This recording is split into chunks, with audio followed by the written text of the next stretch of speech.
इस वीडियो में हमने जो फिगर यूज किया है, हर मूविंग कॉइल गैल्वेनोमीटर का बेसिक स्ट्रक्चर ऐसा ही हो इसका कोई मतलब नहीं है, पर सारे मूविंग कॉइल गैल्वेनोमीटर का जो वर्किंग प्रिंसिपल होता है वो सेम होता है।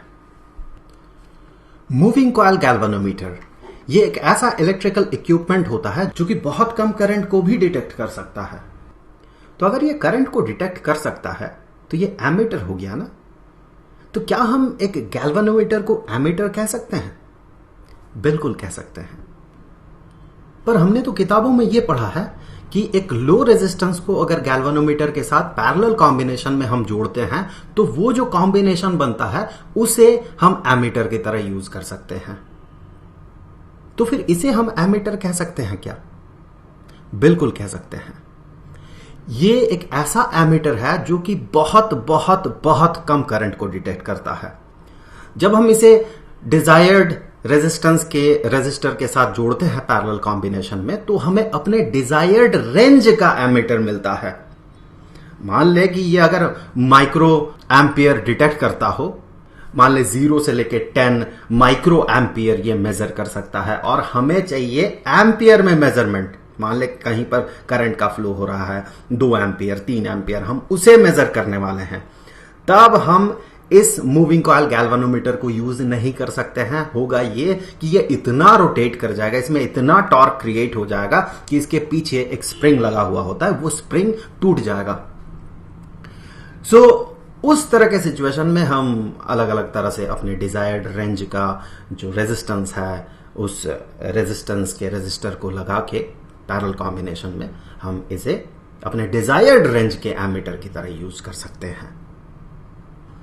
उसी तरह से अगर मान ले हम इस सर्किट का जो रेजिस्टेंस है, यहां पर बीच में एक कॉइल होता है, इस कॉइल का जो रेजिस्टेंस है, ये रेजिस्टेंस अगर पता कर ले तो ओम्स लॉ से हम कह सकते हैं voltage is equal to current into resistance. और करंट तो ये मेजर कर ही रहा है। अगर रेजिस्टेंस हमें पता हो तो हम वोल्टेज डिफरेंस पता कर सकते हैं, potential difference I should say. तो क्या ये वोल्टमीटर होगा? बिल्कुल होगा, पर किताबों में आप कुछ और ही पढ़े होंगे। डेफिनेटली वो डिजायर्ड रेंज के वोल्टमीटर पाने के लिए हम वैसा करते हैं, पर ये भी वोल्टमीटर है, ये बहुत कम पोटेंशियल डिफरेंस को मेजर कर पाएगा। जो भी आगे बढ़ते हैं, मूविंग कॉइल गैल्वेनोमीटर काम कैसे करता है यहां पर देख ले। सबसे पहले यहां पर ये जो है और ये दोनों मैग्नेट्स हैं और ये यहां पर इस बीच में इस रीजन में क्रिएट कर रहा है मैग्नेटिक फील्ड। और यहां पर है एक कॉइल, ये जो है ये कॉइल है। इस फिगर में अगर आप देखें तो पाएंगे ये वाला जो है ये कॉइल है और ये दोनों मैग्नेट्स है। ये कैसे मैग्नेटिक फील्ड क्रिएट करेगा? ये कुछ ऐसा मैग्नेटिक फील्ड क्रिएट करेगा। इस तरह के मैग्नेटिक फील्ड को हम कहते हैं रेडियल मैग्नेटिक फील्ड। हम यहां रेडियल मैग्नेटिक फील्ड ही क्यों यूज करते हैं ये जानना बड़ा इंपॉर्टेंट है। इस पे भी हम आगे बात करेंगे और आगे चलते हुए हम करंट सेंसिटिविटी और वोल्टेज सेंसिटिविटी पे भी बात करने वाले हैं। तो फिलहाल देख ले, ये दोनों मैग्नेट्स हैं और बीच में यहां पर कॉइल है। कॉइल से करंट पास होता है और हमें पता है मैग्नेटिक फील्ड में अगर किसी कॉइल से करंट पास होगा तो उसमें अप्लाई होगा टॉर्क। टॉर्क क्या करेगा? टॉर्क इसे रोटेट करेगा, ऐसे कुछ इस तरह से इसे रोटेट करेगा। ये जब रोटेटेड होगा, यहां पर देखिए कांटा है, ये सुई, ये भी इस तरह से रोटेट करेगा इसी कॉइल के साथ, क्योंकि इसी कॉइल के साथ ये फिक्स्ड है। इस तरह से हम यहां पर इस कांटा का जो पोजीशन है, इस सुई का जो पोजीशन है, इसे देखते हुए हम करंट को मेजर कर सकते हैं। ज्यादा करंट होगा तो ये ज्यादा डिफ्लेक्टेड होगा कॉइल, ज्यादा टॉर्क मिलेगा कॉइल को और ये ज्यादा डिफ्लेक्टेड होगा कॉइल, और सुई भी ज्यादा डिफ्लेक्टेड होगा। इस तरह से हम करंट को मेजर कर सकते हैं। इस फिगर में देखिए ये काम कैसे करता है। यहां पर मैग्नेटिक फील्ड जो है इस रीजन में कुछ ऐसा होगा और साथ ही साथ यहां से करंट का फ्लो होगा कुछ ऐसे। करंट का फ्लो कैसे होगा ये भी देख ले एक बार। यहां से ये जो है ये कॉइल है और ये कॉइल, इसका एक आर्म यहां से एक इंसुलेटर के साथ जुड़ा हुआ होता है और यहां भी एक इंसुलेटर के साथ ये दूसरा वाला जो आर्म है ये जुड़ा हुआ होता है। और एक आर्म को हम जोड़ते हैं एक साइड में। यहां पर देखिए एक टर्मिनल आपको दिख रहा है, मैं दूसरा कलर यूज करूं, यहां पर ये टर्मिनल आपको दिख रहा है। इस टर्मिनल के साथ जोड़ा जाता है एक तरफ के वायर को तो एक तरफ का वायर ये है, दूसरे तरफ के वायर को यहां से जोड़ा जाता है। मान ले ये सर्किट से कुछ ऐसे जुड़ा हुआ है, ये बैटरी का पॉजिटिव टर्मिनल और ये नेगेटिव टर्मिनल, और ऐसे जोड़ दिया जाता है। मान ले बीच में कुछ रेजिस्टेंसेस भी है, तो यहां से करंट का फ्लो करता है ऐसे, और ये वापस आता है यहां से ऐसे। तो वही टर्मिनल की बात कर रहे हैं हम। यहां पर एक ये जो टर्मिनल है, ये टर्मिनल जुड़ा होता है वायर के साथ, इस कॉइल के साथ, और दूसरा टर्मिनल भी वायर के साथ, इस कॉइल के साथ जुड़ा हुआ होता है। तो मान ले करंट का फ्लो कुछ ऐसे हो रहा है, इस डायरेक्शन में करंट फ्लो करते हुए इस कॉइल से होते हुए ऐसे ये दूसरे आर्म से वापस इस टर्मिनल तक चला जाता है, दूसरे टर्मिनल तक। जो करंट का डायरेक्शन इधर, और करंट फ्लो करेगा कॉइल से इस डायरेक्शन में और यहां से इस डायरेक्शन में। तो होगा क्या, ये जो कॉइल है इसमें करंट फ्लो कर रहा है, और ये चूंकि मैग्नेटिक फील्ड में है, इस रीजन में मैग्नेटिक फील्ड है, इससे पहले हमने बात किया है, तो उसके कारण इसमें क्रिएट होगा टॉर्क। सो ये टॉर्क क्रिएट होगा, इसके कारण ये रोटेट होना चाहेगा, रोटेट होगा भी डेफिनेटली। और यहां पर देखें, चूंकि ये जुड़ा हुआ है इस इंसुलेटर के साथ, और वो इंसुलेटर जो है यहां पर जाके एक स्प्रिंग के साथ जुड़ा हुआ है, और ये स्प्रिंग रिजिडली फिक्स्ड है यहां पर। तो जैसे ये मुड़ता है, इस पे टॉर्क अप्लाई होता है और ये मुड़ता है, ये स्प्रिंग जो है ये एक टॉर्क क्रिएट करता है, रिस्टोरिंग टॉर्क, जो कि उसे रोकता है। थोड़ा मुड़ने के बाद मान ले टाउ टॉर्क यहां पर अप्लाई हुआ, तो ये थोड़ा सा मुड़ जाएगा। थोड़ा सा जब मुड़ जाएगा तो ये स्प्रिंग जो है ये वापस अपोजिट डायरेक्शन में एक टॉर्क अप्लाई करेगा। आप अगर सिंपली एक स्प्रिंग लेते हैं और उसे आप मोड़ते हैं, आप मोड़े तो आप तो टॉर्क अप्लाई कर रहे हैं। क्या उस टॉर्क के कारण, अगर स्प्रिंग यहां पर रिजिडली फिक्स्ड हो और आप इस डायरेक्शन में इसे रोटेट कर रहे हैं, तो क्या उस टॉर्क के कारण ये हमेशा घूमते रहेगा? हमें पता है अगर कोई फ्री बॉडी हो, बिल्कुल फ्री है, इसमें हमने टॉर्क लगा दिया, तो टॉर्क के कारण ये तो रोटेट करते रहेगा। लेकिन क्या यहां पर ये रोटेट करते रहेगा? क्योंकि दूसरा साइड जो है रिजिडली फिक्स्ड है, तो थोड़ा रोटेट करेगा और ये ऑपोजिट डायरेक्शन में एक रिस्टोरिंग टॉर्क अप्लाई करेगा। दोनों टॉर्क का मैग्नीट्यूड जब सेम हो जाएगा तो ये इक्विलिब्रियम में आएगा और तब ये रुक जाएगा। इसी फंडामेंटल पे काम करता है मूविंग कॉइल गैल्वेनोमीटर। तो यहां फिगर में तो जो भी है वो हमने डिस्कस कर लिया है। आगे चलिए थोड़ा और डिटेल्स में देखते हैं, और वो सारे इक्वेशंस हम डिराइव करेंगे जो कि ये बताएगा कि कितना करंट में कितना डिफ्लेक्शन होगा यहां पर। तो चलिए आगे बढ़ते हैं। यहां से वही फिगर फिर से देख लेते हैं, और यहां पर इसी फिगर को अगर हम ऊपर से देखेंगे तो हमें कैसा दिखेगा। तो ये रहा मैग्नेट, और ये जो मैग्नेटिक फील्ड क्रिएट कर रहा है, ये मैग्नेटिक फील्ड कुछ ऐसा क्रिएट होगा। यहां पर हम बार मैग्नेट क्यों नहीं यूज करते हैं, इस पे भी हम बात करेंगे। और यहां पर ये कॉइल जिसे कि हम ऊपर से देख रहे हैं, ये जो आर्म है, ये जो आर्म है, ये कौन सा आर्म होगा? फिर ये होगा ये वाला आर्म जो कि हमें ऊपर से दिख रहा है, बाकी आर्म्स हमें दिख नहीं रहे हैं। ये वाला आर्म की बात अगर करें तो ये यहां से इस पॉइंट से सीधे नीचे की तरफ होगा। नीचे की तरफ आई मीन टू से कि ये स्क्रीन को छेदते हुए अंदर की तरफ होगा, स्क्रीन पे परपेंडिकुलर होगा। उसी तरह से ये आर्म भी वैसे ही पीछे की तरफ है, दिख नहीं रहा हमें। ये ध्यान रखें, ये दिख नहीं रहा हमें। अब करंट तो फ्लो करेगा, करंट चलिए मान लेते हैं आई करंट फ्लो कर रहा है। आई करंट फ्लो करने से क्या क्या चीज होने वाला है यहां पर, वो चलिए देख लेते हैं। टॉर्क क्रिएट होगा। टॉर्क से पहले चलिए हमें पता लगाना होगा कि फोर्स कितना लगेगा हर एक आर्म्स में। जैसे यहां अगर मैं इसे असाइन कर देता हूं सारे पॉइंट्स को कुछ नाम, तो यहां मान ले कि ये है ए, ये है बी, ये है सी और ये है डी पॉइंट्स। ये जो कॉइल है इसे हम कह सकते हैं A B C D coil. जो ए बी आर्म है उसमें कितना फोर्स लगेगा, बी सी आर्म जो है उसमें कितना फोर्स लगेगा, सी डी में और डी ए में कितना फोर्स लगेगा। यहां पर समझने के लिए यहां पर काफी ज्यादा गैप दिया गया है। वैसे इतना ज्यादा गैप नहीं होता, नेग्लिजिबल गैप होता है, ताकि बी सी आर्म में जो इफेक्ट हो ए डी आर्म में भी उतना ही इफेक्ट हो, इसीलिए वैसा किया जाता है। समझने के लिए हमने यहां काफी गैप रखा है।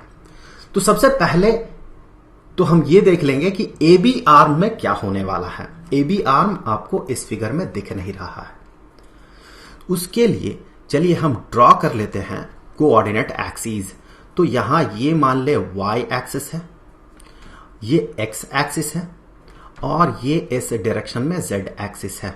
मतलब स्क्रीन से आपके तरफ परपेंडिकुलरली आपके तरफ है ये एक्सिस। इन्हें नाम दे दे। चलिए ये वाई, ये एक्स और ये जेड एक्सिस। आप यहां पर देखें कि ये जो ए बी आर्म है, चाहे ये कितना भी रोटेट कर जाए, ए बी आर्म हमेशा वाई एक्सिस के पैरेलल ही होगा। थोड़ा पॉज करें वीडियो को, सोचे इस बारे में। ये अगर रोटेट करता है तो ये हमेशा वाई एक्सिस के पैरेलल में रहेगा। ये पहली बात। अब देखिए मैग्नेटिक फील्ड लाइंस कैसे बन रहे हैं। ऊपर से देख ले इस फिगर को एक बार, जो कि हम ऊपर से देखेंगे तो ऐसा दिखेगा। अब अगर यहां पर देखें आप, मैग्नेटिक फील्ड लाइंस ऐसे बन रहे हैं, कुछ ऐसे। यहां से भी अगर आप देखें तो मैग्नेटिक फील्ड लाइंस कुछ ऐसे बन रहे हैं, कुछ ऐसे और ऐसे। सारे फील्ड लाइंस जो होंगे वो जेड एक्स प्लेन पे पैरेलल होगा। यहां भी वीडियो को पॉज करें और समझने का कोशिश करें। तो दो मुद्दे हैं, सारे field lines Z X plane पे पैरेलल होगा, और ये जो आर्म है ए बी आर्म, साथ ही साथ सी डी आर्म भी, ये दोनों आर्म्स जो है ये वाई एक्सिस पे पैरेलल होगा। अब आगे बढ़ते हैं। हमें ये पता है कि किसी रीजन में, मैं फिर से ड्रॉ कर लेता हूं, चलिए कोऑर्डिनेट एक्सिस। सो ये रहा कोऑर्डिनेट एक्सिस, और अगर मान ले फील्ड लाइंस, मैं बहुत सिंपल कर रहा हूं चीजों को, अगर फील्ड लाइंस यहां z है, ये z है, माफ कीजिएगा, ये x एक्सिस है और ये y एक्सिस है, बहुत ही सिंपल रख रहा हूं चीजों को, और मैग्नेटिक फील्ड लाइंस जो है zx प्लेन पे ये पैरेलल है, zx प्लेन पे। अब आप अगर एक आर्म रखते हैं, चलिए मैं कलर थोड़ा चेंज कर दूं, अगर एक रॉड रहता है, मान ले ऐसे एक आर्म, इससे करंट का फ्लो हो रहा है, इससे करंट का फ्लो हो रहा I इस डायरेक्शन में, तो देखिए ये कितना भी रोटेट कर जाए ये y एक्सिस पे पैरेलल ही रहेगा। जब ये हमेशा y एक्सिस पे पैरेलल रहेगा, यहां पर मान ले रोटेट करते हुए ये यहां पर पहुंच गया, तो हमेशा देखे करंट जो है, चाहे करंट इस आर्म से फ्लो करे या फिर ये रोटेट करने के बाद जब आर्म यहां पर पहुंचा यहां रोटेट करे, हमेशा करंट जो है, ये करंट एलिमेंट जो है ये मैग्नेटिक फील्ड पे परपेंडिकुलर ही होगा।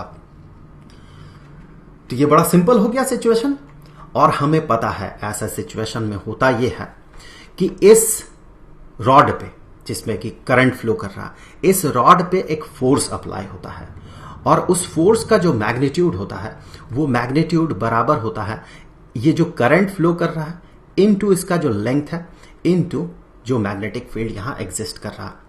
तभी होता है जब यहां पर हमेशा ये जो लेंथ है, इसका जो लेंथ एलिमेंट है, या फिर करंट और लेंथ को मल्टीप्लाई करें तो एक हमें वेक्टर सा मिलता है। सो उस वेक्टर का और मैग्नेटिक फील्ड का डायरेक्शन एक दूसरे के साथ परपेंडिकुलर हो, तभी ऐसा होता है, वरना आपको यहां पर और भी टर्म्स जो है इंसर्ट करना पड़ता है। सो उस झंझट से हम बच गए। हमेशा फोर्स जो है वो इस एक्सप्रेशन से गाइडेड होगा। यहां पर मैं आपको बता दूं, जो कॉइल है, कॉइल में सिर्फ एक टर्न नहीं होता है, बहुत सारे टर्न्स होते हैं। तो हम मान लेते हैं यहां पर कि इस कॉइल में n टर्न्स है, सो n टर्न्स है। इसके कारण आप ये मान सकते हैं जो करंट फ्लो करेगा एक आर्म से, अगर n आर्म्स रहे ऐसा ए बी के पैरेलल, या फिर ए बी के साथ ऐसे बहुत सारे और वायर्स होंगे, ऐसे अगर ये मुड़ते जाए मुड़ते जाए मुड़ते जाए, n टर्न्स अगर हो, तो यहां करंट को I नहीं मानेंगे हम, करंट को NI मानेंगे। सो यहां पर फोर्स जो होगा उसमें जो एक्सप्रेशन है उसमें n मल्टीप्लाइड हो जाएगा। सो ये फोर्स का मैग्नीट्यूड हमें मिल गया। और फोर्स का डायरेक्शन क्या होगा हमें पता है। करंट का फ्लो मतलब क्या है, पॉजिटिव चार्ज का फ्लो हम कंसीडर कर सकते हैं। हमें पता है कि पॉजिटिव चार्ज अगर मान ले इस डायरेक्शन में फ्लो करे और मैग्नेटिक फील्ड का डायरेक्शन ऐसा हो, तो फ्लेमिंग्स लेफ्ट हैंड रूल से हम ये कह सकते हैं यहां पर कि ये जो फोर्स होगा उस फोर्स का डायरेक्शन जो होगा वो परपेंडिकुलर होगा इस पॉइंट पे, और ये ऐसे स्क्रीन पे अंदर की तरफ होगा, स्क्रीन पे परपेंडिकुलर होगा, ध्यान रखें ये अंदर की तरफ होगा। इस फिगर में इसका मतलब फोर्स पीछे की तरफ लगेगा। यहां पर अगर देखें तो फोर्स इस डायरेक्शन में लगेगा। सीडी आर्म में करंट देखे ऑपोजिट डायरेक्शन में फ्लो कर रहा, बाकी सारी चीजें वैसे ही है, तो हम यहां से कह सकते हैं कि सीडी आर्म में जो फ्लो होगा करंट, उसके कारण जो फोर्स अप्लाई होगा वो फोर्स का डायरेक्शन ये होगा। तो ऐसा फोर्स का डायरेक्शन हो गया, एक तो ए बी आर्म में ये फोर्स और CD आर्म में ये फोर्स। चूंकि करंट और इसका लेंथ जो है ये सारे सेम है, एन भी सेम होगा, ऑब्वियस ही बात है। टर्न तो आप ऐसा नहीं कर सकते कि वो AB से पार हो, CD से पार ना हो और वापस आ जाए फिर से AB से पार हो, ऐसा तो नहीं हो सकता। जितना टर्न्स इस साइड में होगा उतना ही टर्न्स इस साइड में भी होगा। तो मेरा कहने का मतलब अगर n टर्न्स हो तो यहां पर n वायर्स रहेंगे और यहां पर भी n वायर्स रहेंगे। तो सारे चीजों को मिला मैग्नेटिक फील्ड का जो मैग्नीट्यूड है वो भी यहां पर जितना होगा यहां पर उतना ही होगा। तो सारे चीजों को मिला है तो फोर्स का जो मैग्नीट्यूड है वो सेम होगा, लेकिन डायरेक्शन जो है वो अपोजिट होगा। तो इसके कारण क्या होगा, एक टॉर्क क्रिएट होगा। सो यहां से हम कह सकते हैं एक टॉर्क क्रिएट होगा। किसके कारण, AB और CD के कारण टॉर्क क्रिएट हो रहा। सो यहां से हम कह सकते हैं टॉर्क जो कि बराबर होगा फोर्स इनटू जो परपेंडिकुलर डिस्टेंस है इन दोनों के बीच। तो यहां पर हमने माना था L क्या था, L था ये वाला लेंथ। सो इसका लेंथ, इस कॉइल का लेंथ, और साथ ही साथ चलिए मान लेते हैं इसका ब्रेड्थ जो है B है, small letter b। Capital letter B से हमने मैग्नेटिक फील्ड को डिनोट किया था। वैसे थोड़ा कंफ्यूजन हो सकता है, ये मैग्नेटिक फील्ड का B है और ये एक पॉइंट है, पॉइंट B है। सो यहां कंफ्यूज्ड ना हो, ये एक पॉइंट को डिनोट कर रहा है, ये मैग्नेटिक फील्ड के मैग्नीट्यूड को डिनोट कर रहा है। स्मॉल लेटर B इसका जो विड्थ है या ब्रेड्थ है वो है। तो अब टॉर्क क्या है, फोर्स, फोर्स का मैग्नीट्यूड। फोर्स देखिए इस डायरेक्शन में भी है और इस डायरेक्शन में, इस आर्म में लग रहा है, CD आर्म में। तो यहां पर फोर्स का मैग्नीट्यूड इनटू परपेंडिकुलर डिस्टेंस। यहां परपेंडिकुलर डिस्टेंस क्या है, ये क्या है, हम ऊपर से देख रहे हैं कॉइल को, दैट मीन ये B। सो ये फोर्स इनटू B, ये हो जाएगा यहां पर टॉर्क। सो यहां से आगे बढ़ते हुए हम कह सकते हैं जो टॉर्क यहां पर अप्लाई होगा, ये टॉर्क यहां मल्टीप्लाइड विद B, ये बराबर हो जाएगा NI/LB। एक साथ रखते हैं LB को क्योंकि L इंटू B इसका एरिया हो जाएगा फिर। सो रेक्टेंगुलर कॉइल है, इसका एरिया बन जाएगा L into B। So capital B भी मल्टीप्लाई करें मैग्नेटिक फील्ड का मैग्नीट्यूड। सो यहां से आगे बढ़ते हुए हम कह सकते हैं कि टॉर्क जो है, ये टॉर्क ये बराबर हो जाएगा N into I into area of the coil into magnetic field का मैग्नीट्यूड। सो इतना टॉर्क यहां पर क्रिएट होगा। अब टॉर्क क्रिएट होगा तो यहां स्प्रिंग तो लगा हुआ है, स्प्रिंग एक रिस्टोरिंग टॉर्क क्रिएट करेगा। तो यहां पर हम मान लेते हैं कि स्प्रिंग का जो टॉर्शनल रिजिडिटी है वो है C। वैसे टॉर्शनल रिजिडिटी सॉलिड बॉडीज के लिए हम ज्यादा यूज करते हैं, जो भी है ये एक तरह का कांस्टेंट है। सो यहां पर ये टॉर्शनल रिजिडिटी अगर इसका C हो और ये अगर रोटेट करता है थीटा एंगल, तो फिर ये जो रिस्टोरिंग टॉर्क अप्लाई करता है वो बराबर होता है थीटा इंटू C। जैसे अगर मान ले एक स्प्रिंग है, इस स्प्रिंग को आप अगर x डिस्टेंस स्ट्रेच करते हैं और इसका स्प्रिंग कांस्टेंट K होता है, तो जो फोर्स अप्लाई करने के कारण ये स्ट्रेच्ड हुआ वो फोर्स ये बन जाता है x इंटू K। यहां पर x क्या है, जितना डिस्प्लेसमेंट हुआ इस पॉइंट का, और K क्या है, K है इसका स्प्रिंग कांस्टेंट। कुछ उसी तरह का लॉजिक यहां भी लग रहा है। टॉर्क ये किसके बराबर होगा, ये इसका टॉर्शनल रिजिडिटी और जो एंगुलर डिस्प्लेसमेंट हुआ उन दोनों का प्रोडक्ट होगा। सो चूंकि इन दोनों टॉर्क्स को बराबर होना है, ये टॉर्क क्या है, ये करंट के कारण कॉइल में अप्लाई हो रहा है, और ये टॉर्क कौन सा है, ये स्प्रिंग अप्लाई कर रहा है अपोजिट डायरेक्शन में। इन दोनों को बराबर होना है तब जाके ये इक्विलिब्रियम में आएगा। तो इन दोनों को अब बराबर होना है, लेकिन उससे पहले हमने तो सिर्फ AB को और CD को कंसीडर किया है। BC आर्म में भी तो करंट फ्लो कर रहा है और AD में भी तो करंट फ्लो कर रहा है। उसके कारण क्या फोर्स क्रिएट नहीं होगा या फिर टॉर्क क्रिएट नहीं होगा? फोर्स क्रिएट होगा। इस केस में नहीं होगा। भले देखिए यहां पर कॉइल ऐसा है, अब अगर आप करंट को देखें तो ऊपर वाले आर्म में इस डायरेक्शन में करंट है, करंट और मैग्नेटिक फील्ड का डायरेक्शन सेम हो गया। हमें पता है ऐसे सिचुएशन में जो फोर्स अप्लाई होता है वो फोर्स जीरो होता है, क्योंकि जो चार्ज है, पॉजिटिव चार्ज है, उसका मूवमेंट का डायरेक्शन और मैग्नेटिक फील्ड का डायरेक्शन बिल्कुल सेम है। तो इस केस में फोर्स जीरो होगा। लेकिन जब ये रोटेट कर जाएगा थोड़ा सा, तब क्या होगा? उस केस में अगर ये थोड़ा सा रोटेट कर जाता है, इसे मैं थोड़ा रोटेट करता हूं, ये रोटेट करके यहां पर आ गया, ऐसे ये रोटेट कर गया। अब तो आप ऐसा नहीं कह सकते हैं। इस केस में देखिए करंट अब ऐसे फ्लो कर रहा है, ऐसे, और इन जगहों पे यहां पर देखे इन जगहों पे जो फोर्स है, वो जो मैग्नेटिक फील्ड है वहां इसके साथ ये पैरेलल नहीं है। तो फोर्स तो अप्लाई होगा, लेकिन उसका डायरेक्शन कैसा होगा पता है? उसका डायरेक्शन होगा, इस आर्म में अगर देखें तो ऊपर की तरफ होगा, और इस आर्म में अगर आप देखें तो नीचे की तरफ होगा। तो यहां कोई भी टॉर्क क्रिएट नहीं होगा।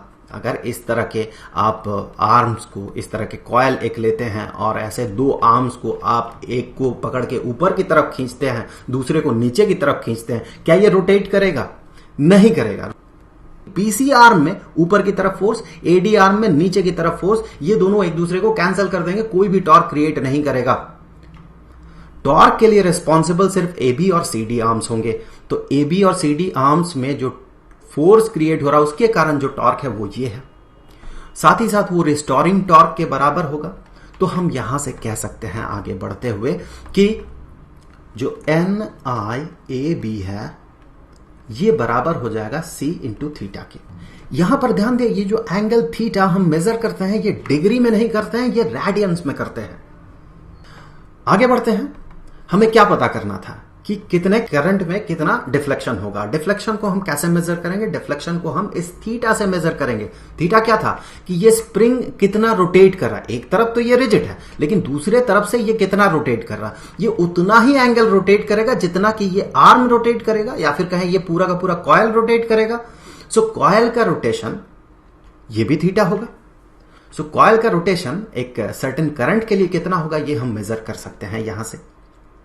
तो यहां से आप कह सकते हैं कि थीटा जो है ये कितना होगा, ये जो कांटा है, जो सुई था, वो कितना डिग्री घूम जाए, माफ कीजिएगा, कितना रेडियन घूम जाएगा, उसके लिए ये थीटा है। ये बराबर हो जाएगा N I A B divided by C. C क्या है? सी कांस्टेंट है, स्प्रिंग कांस्टेंट कह सकते हैं आप, रोटेशनल कांस्टेंट ऑफ स्प्रिंग कह सकते हैं आप, या फिर टॉर्शनल रिजिडिटी। वैसे मैं फिर से बता दूं, टॉर्शनल रिजिडिटी नॉर्मली हम सॉलिड बॉडीज के लिए अप्लाई करते हैं। तो ये हो गया थीटा।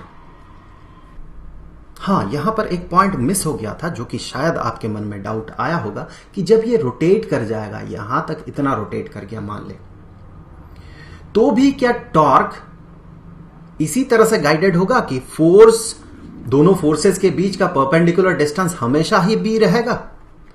चलिए देख लेते हैं। इस केस में उस एबी आर्म को सोचे परपेंडिकुलर है आपके तरफ, और यहां भी परपेंडिकुलर है आपके तरफ, या आपसे स्क्रीन से नीचे की तरफ, जो भी मान ले आप। ध्यान से देखें, मैग्नेटिक फील्ड का डायरेक्शन यहां इस तरफ है, और ये जो आई एल कॉम्पोनेंट है ये यहां से ऊपर की तरफ है, या फिर कहें नीचे से इस पॉइंट तक पहुंच रहा है जो कि स्क्रीन पे परपेंडिकुलर है। तो ऑब्वियस सी बात है, फोर्स जो है उसे इस मैग्नेटिक फील्ड और उस आई एल वेक्टर के साथ परपेंडिकुलर होना होगा। तो उसके पास सिर्फ एक ही ऑप्शन बचा, वो है ये। और यहां भी देखें ये फोर्स, तो फोर्स का डायरेक्शन देखें चेंज करते जा रहा है। जितना ये रोटेट करेगा फोर्स का डायरेक्शन भी चेंज होगा, और ये मैजिकली ऐसे चेंज होगा कि ये जो परपेंडिकुलर डिस्टेंस है ये हमेशा कांस्टेंट रहेगा। सो परपेंडिकुलर डिस्टेंस कांस्टेंट रहेगा, तो यहां फैक्टर सिर्फ बी ही रहेगा, और यहां एल बी होगा, और यहां पर ए बन जाएगा वो। लेकिन अगर यहां पर हम यूज करते कुछ ऐसा मैग्नेट, बार मैग्नेट सा, कुछ ऐसे बार मैग्नेट सा, जिसके कारण की मैग्नेटिक फील्ड हम ऊपर से देख रहे हैं, जिसके कारण की मैग्नेटिक फील्ड जो है वो पैरेलल होता, कुछ ऐसे ऐसे मैग्नेटिक फील्ड बन रहा है मान ले, कुछ ऐसे। तो अब क्या होता देखें, यहां पर ये आर्म है, यहां पर मान ले ये आर्म है, कुछ ऐसे। यहां पर फोर्स अप्लाई होगा कुछ ऐसे इस डायरेक्शन में, और टॉर्क क्रिएट होगा जिसके कारण कि ये रोटेट करेगा। अब आगे बढ़ने से पहले चलिए देख लेते हैं कि गैल्वेनोमीटर का जो कैलिब्रेशन होता है वो कैसा होता है। सो यहां गैल्वेनोमीटर का कैलिब्रेशन कैसा है, अब ध्यान से देखें। यहां पर एक, मान ले मैं यहां क्या लिखा हुआ उस पर मैं ध्यान नहीं दे रहा हूं, मान ले यहां 1 लिखा हुआ, दैट मीन 1 माइक्रो एम्पियर को डिटेक्ट कर रहा है। यहां पर 2 लिखा हुआ है, यहां पर 3 लिखा हुआ होगा, यहां पर 4 लिखा होगा, यहां पर 5 लिखा होगा। सो जो स्पेस है उसे देखें बीच में, वो इवनली डिस्ट्रीब्यूटेड है यहां पर सारे नंबर्स, दैट मीन स्पेसेस जो है वो इक्वल है, यहां यहां यहां। सो यहां पर करंट को डबल करे तो डिफ्लेक्शन डबल होना चाहिए। देखिए करंट मान ले कि 1 माइक्रो एम्पियर है, तो इतना डिफ्लेक्शन हुआ थीटा, सो ये थीटा हो गया। 2 माइक्रो एम्पियर में डिफ्लेक्शन को डबल होना है, सो यहां पर ये जो एंगल बनेगा 2 थीटा बनेगा, ऐसा होना चाहिए। लेकिन अगर हम बार मैग्नेट यूज करते हैं मैग्नेटिक फील्ड क्रिएट करने के लिए, जो कि एक कांस्टेंट मैग्नेटिक फील्ड क्रिएट करेगा, तो उस केस में ऐसा नहीं होगा। क्यों नहीं होगा, चलिए देख लेते हैं। यहां पहले ऐसे था कॉइल का जो ऊपर पार्ट है, अब ये थोड़ा सा डिफ्लेक्ट कर रहा है। मान ले आई करंट फ्लो किया तो इतना डिफ्लेक्टेड हुआ। सो आई करंट फ्लो होने के कारण एक फोर्स अप्लाई होगा यहां पर। चलिए फोर्स एफ अप्लाई हो गया, एफ, यहां भी एफ। करंट कितना फ्लो कर रहा है, करंट आई फ्लो कर रहा है। आई करंट फ्लो करने के कारण फोर्स जो है एफ हुआ, उसके कारण एक certain amount of torque create हुआ। अब हमने करंट को डबल कर दिया। हमारा टारगेट क्या है, हम क्या चाहते हैं, डबल करंट होने से क्या होना चाहिए, डिफ्लेक्शन डबल होना चाहिए। सो डिफ्लेक्शन जो है इसे डबल होना चाहिए, लेकिन होगा नहीं इस केस में। अगर मैग्नेटिक फील्ड ऐसा रहेगा तो मैग्नेटिक फील्ड को ऐसा होना होगा, क्योंकि यहां परपेंडिकुलर डिस्टेंस चेंज हो जाता है। देखिए करंट को हमने डबल कर दिया, फोर्स तो डबल हो जाएगा। फोर्स यहां 2F बन गया, यहां भी फोर्स 2F बन गया, लेकिन टॉर्क डबल नहीं होगा इस केस में। अगर पहले केस में टॉर्क, इस केस में जो है ये टॉर्क अगर τ1 हो, इस केस में अगर ये τ2 हो, तो τ2 τ1 का डबल नहीं होगा, क्योंकि परपेंडिकुलर डिस्टेंस यहां पर चेंज हो रहा। इस केस में जो परपेंडिकुलर डिस्टेंस था वो ये था, अब देखिए परपेंडिकुलर डिस्टेंस घट गया, परपेंडिकुलर डिस्टेंस ये हो गया। फोर्स भले ही डबल हो जाए, लेकिन टॉर्क डबल नहीं होगा, टॉर्क डबल से कम होगा। तो जो कैलिब्रेशन होगा गैल्वेनोमीटर का, वो बड़ा अटपटा होगा। मतलब एफ फोर्स अप्लाई करेंगे तो थीटा एंगल ये डिफ्लेक्टेड हो गया। मैं डिग्री में बात करूं थोड़ा बेहतर समझने के लिए, तो मान ले एफ फोर्स हमने अप्लाई किया, ये 10 डिग्री रोटेट कर गया, लेकिन 2F फोर्स अप्लाई किया तो और 10 डिग्री रोटेट नहीं कर पा रहा है, ये कम रोटेट करेगा। तो ये मान ले और 7 डिग्री या 6 डिग्री रोटेट कर गया, तो टोटल ये 16 डिग्री रोटेट करेगा। 16 डिग्री रोटेट कर गया। अब उसी तरह से उसी हिसाब से आप देख ले, मान ले कि हमने 3I करंट कर दिया, अब ये रोटेट करते हुए कितना रोटेट कर गया, मान ले 21 डिग्री रोटेट कर गया। मैं ऐसे ही रैंडम डेटा बता रहा हूं। तो आपका कैलिब्रेशन कैसे होगा, फिर यहां से एक बड़ा अटपटा सा कैलिब्रेशन होगा। आप यहां पर 1 लिखेंगे और आपको यहां पर 2 लिखना होगा, फिर यहां पर 3 हो जाएगा, फिर यहां 4 होगा, फिर यहां 5 होगा। तो कैसा होगा कैलिब्रेशन, बड़ा अटपटा होगा कैलिब्रेशन। कैलिब्रेशन को इवनली स्पेस्ड होना चाहिए। तो इसीलिए हम इस तरह का मैग्नेटिक फील्ड यूज नहीं करते हैं, बल्कि हम इस तरह का मैग्नेटिक फील्ड यूज करते हैं। अब थोड़ा आगे बढ़ते हैं, और हमने ये देखा था कि जो डिफ्लेक्शन हो रहा थीटा, ये किसके बराबर था, ये थीटा, ये बराबर था NIAB डिवाइडेड बाय C के। यहां से हम करंट सेंसिटिविटी पता करेंगे। आप सोचे करंट सेंसिटिविटी का मतलब क्या हो सकता है, करंट सेंसिटिविटी, इसका मतलब क्या हो सकता है कि ये करंट के प्रति कितना सेंसिटिव है। अगर 2 इक्विपमेंट्स है आपके पास, 2 गैल्वेनोमीटर्स है आपके पास, एक गैल्वेनोमीटर मान ले ये, दूसरा गैल्वेनोमीटर ये, दोनों में हम सेम करंट दे रहे हैं। दोनों का इनिशियली कांटा जो है, सुई जो है यहां पर है, और एक में हम करंट दे रहे हैं, दूसरे में भी उतना ही दे रहे हैं। एक डिफ्लेक्ट कर जाता है इतना, दूसरा डिफ्लेक्ट करता है इतना, तो कौन ज्यादा सेंसिटिव है? ऑब्वियस सी बात है ये ज्यादा सेंसिटिव होगा, क्योंकि ये थोड़ा सा जितना भी करंट दिया गया उसके लिए ज्यादा डिफ्लेक्ट कर रहा है।